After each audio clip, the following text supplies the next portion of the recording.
Audiobook Academy. Book Summary. Flowers for Algernon. By Daniel Keyes. Daniel Keyes' novel Flowers for Algernon was released in 1966. Despite considerable reaction for its depiction of sexual themes, the book has been hailed as one of the 20th century's greatest works of literature. Many different mediums have been used to adapt it, including television, radio, and even a 1968 Academy Award-winning film. Charlie Gordon, a 32-year-old man with mental disabilities, is the protagonist of the novel. Charlie's handwritten progress reports are used to tell the story in an epistolary format. During Charlie's reports, the reader will follow him as he undergoes an unusual medical treatment intended to increase his intelligence enormously. Charlie's intelligence increases exponentially following surgery, and he eventually attains the status of genius. After the treatment, Algernon, a mouse who previously undergone the procedure, began to deteriorate and died, and Charlie is worried about the same fate. A state home is where Charlie eventually comes to terms with the fact that his mental disability is returning. He lays Algernon to rest and asks that anyone who is able to do so as a gesture of respect for him. Flowers for Algernon tells the story of Charlie Gordon, a mentally challenged adult who was chosen to participate in an experimental technique aimed to gradually raise his intelligence. Every section is structured as a Charlie progress report. Charlie's spelling is horrendous in the first progress report. As far as age and intelligence go, he is 32 years old. He works at Donner's Bakery and attends 3 times a week a literacy class taught by Miss Alice Kinnean. Dr. Strauss and Professor Niemer, the men behind the experiment, have given Charlie the assignment of documenting his thoughts and feelings as they progress. Charlie explains to Dr. Strauss and Professor Niemer that his mother instilled in him a passion of learning at a young age. While the physicians are preparing to perform the treatment on Charlie, he confesses that he does not know where his family is or whether they are still alive. After a co-worker publicly chastised him for dropping rolls, Charlie is concerned that the procedure and progress reports are having a toll on him at his bakery job. Algernon, a mouse that has previously undergone the surgery, greets Charlie as he enters the laboratory. A few days later, Charlie receives a letter informing him that his sister has given her consent to the experiment. Niemer hears the physicians discussing the dangers of enhancing one's intelligence so greatly, and he believes that this could lead to mental illness.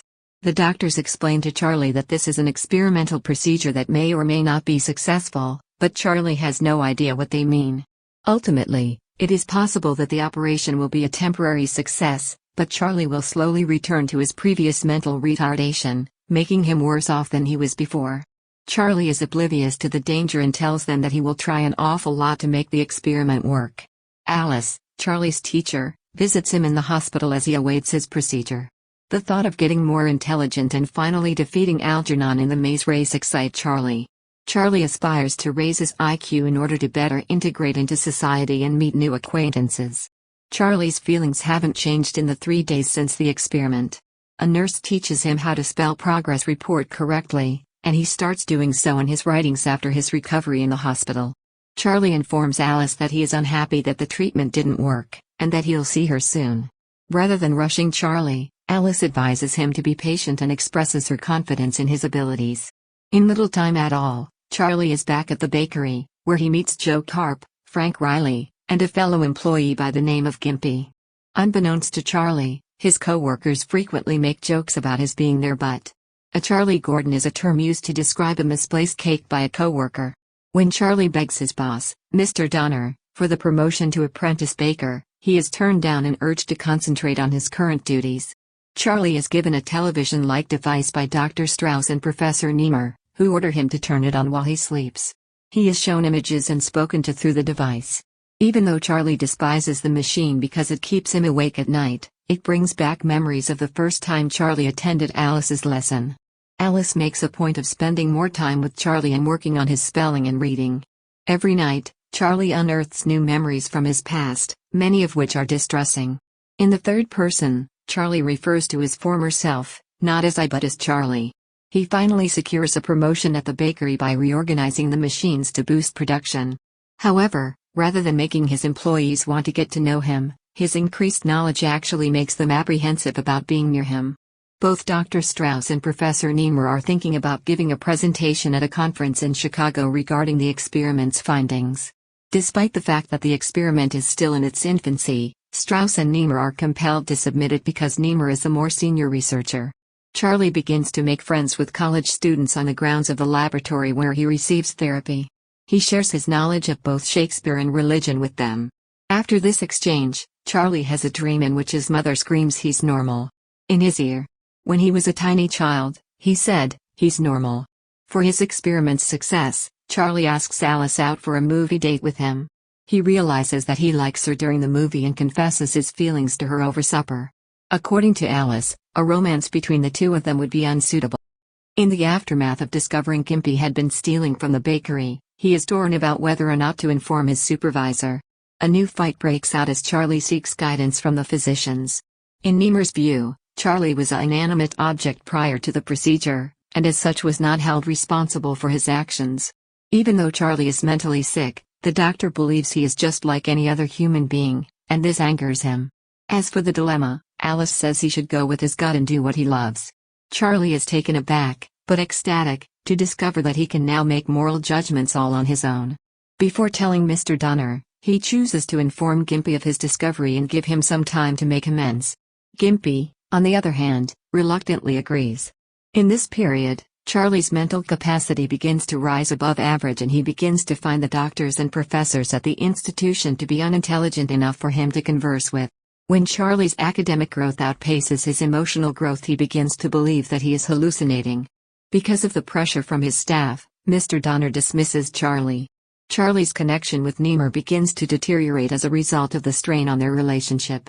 No progress reports are being written by Charlie since he has been too busy learning everything he possibly can. Niemer is concerned about this.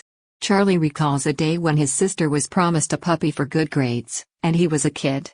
If her hard effort wasn't recognized, Norma felt angry and threatened to behave stupid like Charlie in response to the news that the dog wouldn't be hers.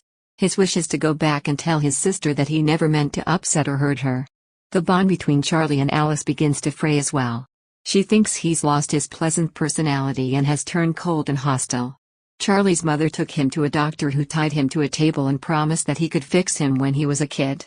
He hesitates to buckle up on the plane to Chicago.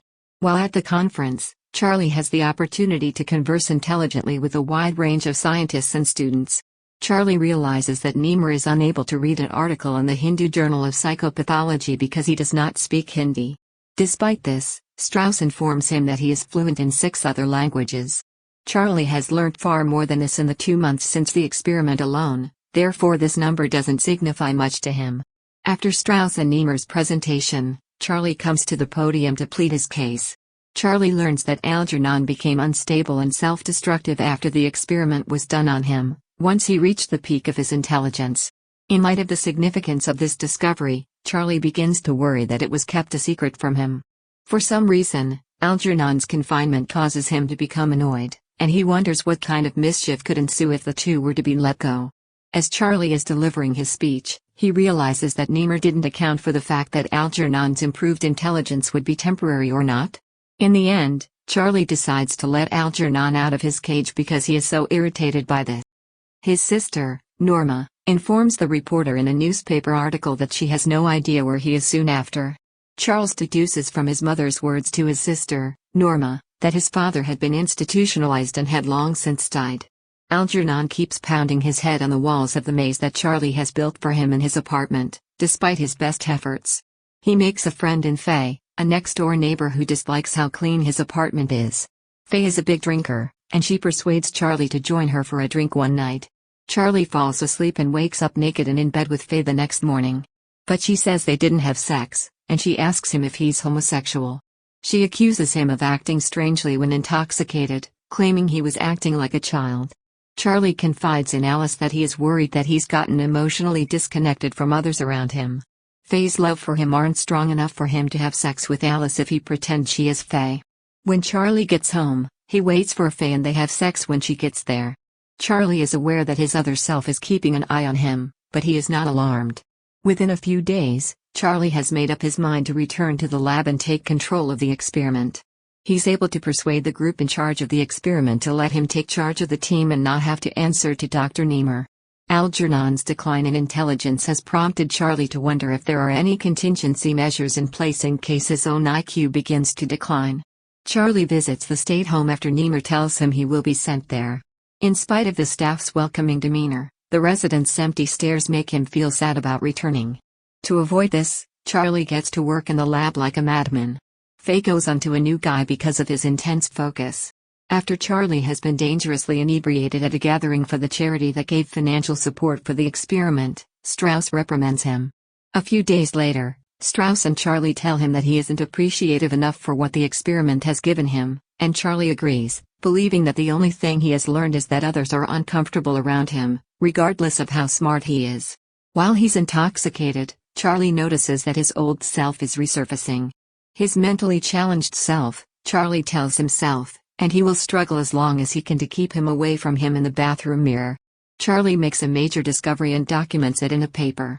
A person's artificially generated intellect begins to break down and degenerate as soon as he or she obtains too much of it.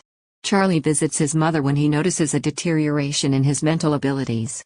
He tries to warn his mother as fast as he can when she sees him because she is terrified. In Charlie's opinion, his mother has grown crazy, and he understands this because he has fulfilled her hopes for him. When their mother's caregiver, Norma, arrives home, she's delighted to see Charlie. Norma expresses regret for her treatment of Charlie as a child. In the midst of this joy comes the realization that Charlie's mother is on the prowl for her daughter's molester. Charlie's family is inconsolable after his death. Leaving the house, he imagines that he sees his boyhood self peering out the window. Charlie's mental faculties begin to deteriorate, and he becomes increasingly irate. He considers taking his own life, but he knows he must keep reporting on his development for the experiment's sake. Charlie has decided to stop going to the lab and instead stay at home. Alice joins him for the duration of his visit. Charlie no longer feels the panic that he formerly had when he was intimate with her. To save Alice from witnessing Charlie's further decline into insanity, he promises her that she must go and will not return when he orders her to do so. The Algernon Gordon effect document Charlie tried to reread was incomprehensible to him, and he couldn't remember any of the languages he had studied. The progress reports Charlie receives from his professors have begun to go back to their old, sloppy writing style. Charlie returns to Donner's Bakery and gets his old job back while his regression continues. Instead of being bullied, his co-workers now treat him with greater dignity and respect. It dawns on Charlie that they are in fact his pals. Charlie walks up for his next lesson, completely unaware that he is no longer enrolled in Alice's course. That he's completely gone back to being intellectually retarded upsets Alice, so she runs out of the room. In his final progress report, Charlie says that he is grateful he had the opportunity to experience being smart for a brief period of time and to learn more about his family. Since then, he can only remember his genius years in foggy terms. To Strauss and Alice he sends a letter of farewell and informs Nemur that he believes he will be more successful in making friends if he does not get upset when he is ridiculed. It finishes with Charlie urging guests to leave Algernon's grave a small bouquet of flowers if they can. Charlie Gordon, the protagonist of the novel. When Charlie is 32 years old, he begins a process that aims to make him more intellectual. Using his own progress reports, Charlie serves as the story's narrator, recounting the events of the months leading up to and following the procedure. Despite Charlie's general contentment at his modest job at Donner's Bakery, he wishes he had more friends at the start of the novel. In order for Charlie to fit in better with regular people and acquire more friends, he is having the operation to become more intelligent. While Charlie has no recollection of his background, he begins to remember fragments of it as the story progresses. He recalls his mother's abuse and his father's neglect through these recollections. Charlie recognizes that he suffers from a phobia of sexual touch or sexual ideas because of his mother's treatment of him. Charlie is a genius, thus he is able to conquer his fear of heights. Alice Kinnean, Charlie's teacher in his literacy class. Charlie's love of learning and desire to become more clever make him a good candidate for the experiment, according to Alice. With her gentle and forgiving nature she cares about her students and their progress. Affection for Charlie grows as the experiment's results take root, but Alice recognizes that a relationship between the two of them would be unsuitable. She first refuses to have sex with him, but after a few months, she gives in and they have a brief liaison. In the novel's final scene, Alice is shown running out of the room in tears when she sees Charlie as he was before. Rose Gordon, Charlie's mother. Rose is only mentioned a few times in the book, but her influence on Charlie's conduct is felt throughout the entire book. A demanding mother, Rose tries to fix her son's mental impairment on a regular basis. The more Charlie matures, the more neurotic Rose becomes, despite her husband's entreaties to the contrary. Charlie believes that his mother gave up on him after the birth of his younger sister, Norma, and that she wanted him to disappear. Rose is to blame for Charlie's subsequent dread of sex, since she punished him severely for even the tiniest hint of sexual interest on his part. Daniel Keyes was born on August 9, 1927, in Brooklyn, New York. Before joining the United States Maritime Service at 17, Keyes briefly attended New York University. Brooklyn College in New York City awarded him a bachelor's degree in psychology in 1950, after he returned from World War II. Soon after he earned his degree in journalism, Keyes began working for magazine management as an editor for their pulp science fiction publication Marvel Science Stories. It wasn't until the 1950s that he began writing for Atlas Comics, the business that went on to become Marvel Comics, the world's most popular comic book publisher. Under Stan Lee, Keyes was promoted to editor-in-chief of Atlas Comics. After writing a short tale titled Flowers for Algernon, Keyes eventually turned it into a novel named Flowers for Algernon.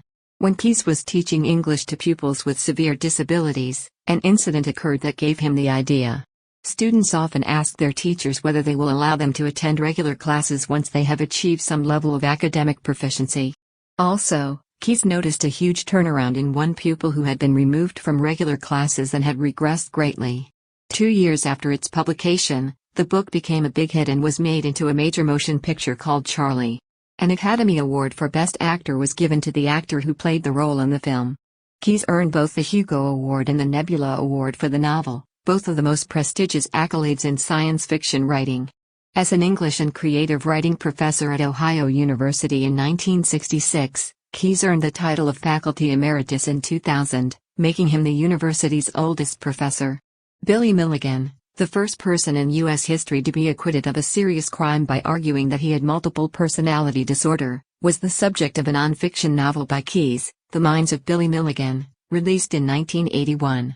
Keyes died of pneumonia complications at home on June 15, 2014. His wife, Aria Georgina Vasquez, had died the year before, leaving him with 2 kids. Thank you for listening in Audiobook Academy. Don't forget to subscribe and smash that like button for more content like this. See you in next video.